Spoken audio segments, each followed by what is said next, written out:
Well, Barry Milligan, George Foreman, an intimidating sight still at 253 pounds. He's fought as low as 240 in his comeback. He fought at 220 when he was in his prime 10 years ago.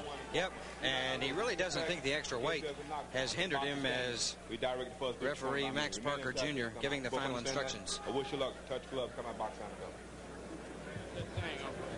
Has been a preacher and made that well known, as I was interviewing him earlier today, and you mentioning that gold medal, I asked George if he was amazed about the money and how much that had to do with his decision to come back. He said, well, I won one medal. I don't need another one. He's after Mike Tyson, no question about that. He wants the big money fight. And he feels like he has to earn his due, because the one way to get the big money fight, Barry, the only way to get the big money fight is to impress the promoters. That's right. Looking for a first-round knockout here. George coming out really throwing the big guns. He had a first-round knockout fight before last, right before the new year, back in December 28th. He fought David Jaco out in Sacramento, California, knocked him out in the first round, and had a much tougher fight than many expected. Last time out, January 22nd, or 27th rather, he fought Mark Young up in Rochester, New York.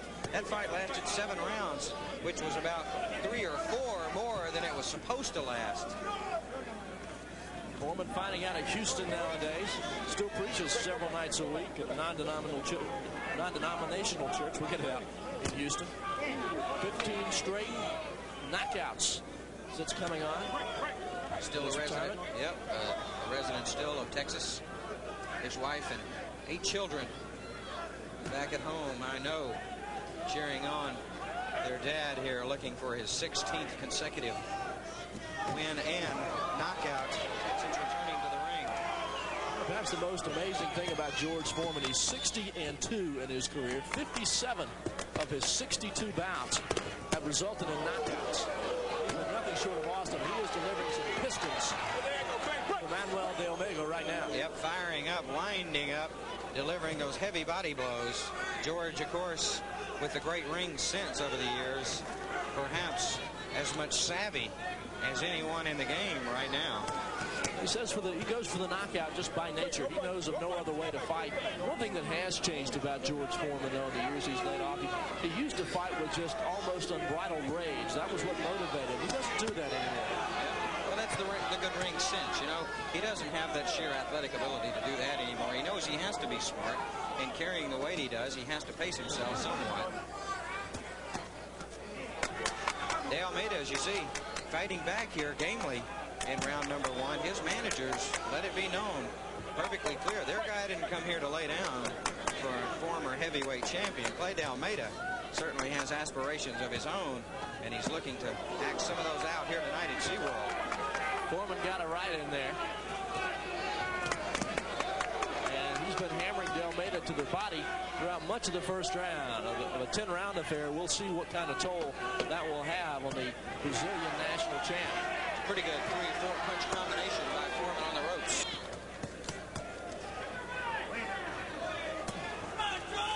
De Almeida getting the better percentage-wise punches, but Foreman throwing more of them and with more power. Absolutely. You see Foreman somewhat unorthodox with his defensive style, but that's been the style he's had ever since Mexico City. 20 years ago, he wraps those arms over.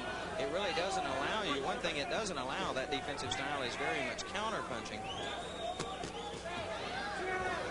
He's pretty much going to take whatever De Almeida has to offer, pick his own spots. I tell you, De Almeida's doing about the same thing. He seems very content to let Foreman punch away at him here early in the fight, leaning against the ropes.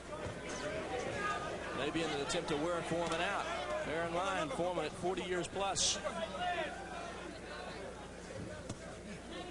It is De Almeida who's breathing heavily at this point, however. Pretty good left-right. Good straight right hand by Foreman. You saw George jab with the right hand and lead with the right. That's been one of the big adjustments in his different boxing style. We've told you, George wants to make it perfectly clear this is a new George Foreman, and one of the new things about him is a new style.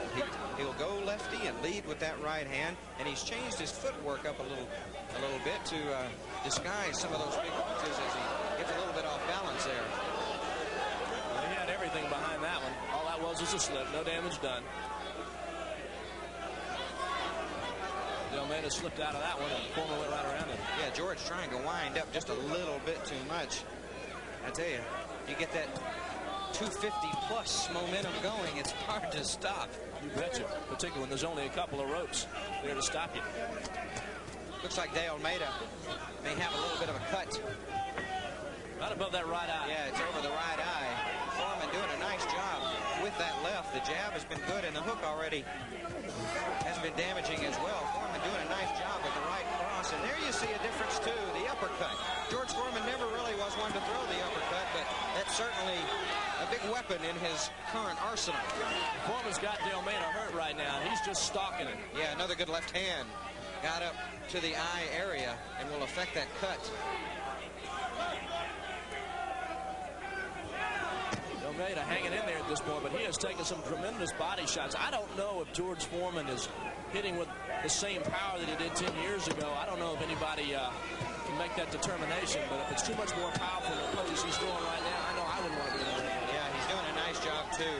Foreman still showing disdain for the stool in between rounds. Didn't sit down at all, and I have Foreman winning each of the first 2 rounds by a 10-9 score.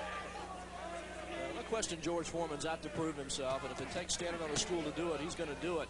He's going to do everything he can to try and get that title shot at Mike Tyson. That's right.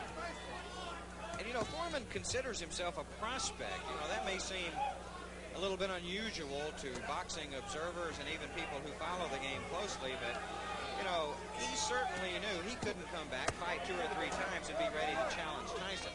He didn't come back to this game as a former heavyweight champion. He came back to the fight game as a prospect, and through 15 fights, he's proven himself to be just that. Well, you know, the prospect idea aside, it's not necessarily who you beat in order to get to a heavyweight title fight. It's the crowd that you draw and the type of following that puts it together. I mean, if you can fill up an arena like a George Foreman can, then you've got a better shot at getting a fight against a heavyweight champion than your average fighter would. Absolutely.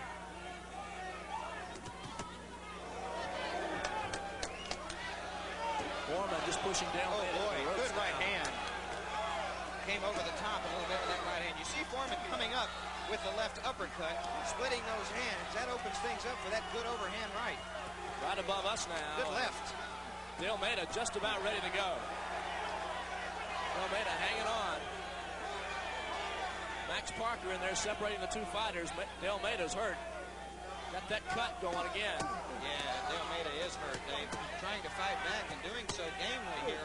But the big right cross from Foreman, and he's coming over the top with it a couple of times. That has really done some damage. No real defense by De Almeida now. Got the cover. Big right hand got in there. That's another good right hand. Foreman looking at Max Parker as if to say, this guy may need a standing 8. De Almeida, as you see, getting peppered with lefts and rights. And that's it. Max Parker says that's all, it's over, and rightfully so. De Almeida did not throw a punch in the last 45 seconds. All he could do was cover up and let George Foreman hammer him.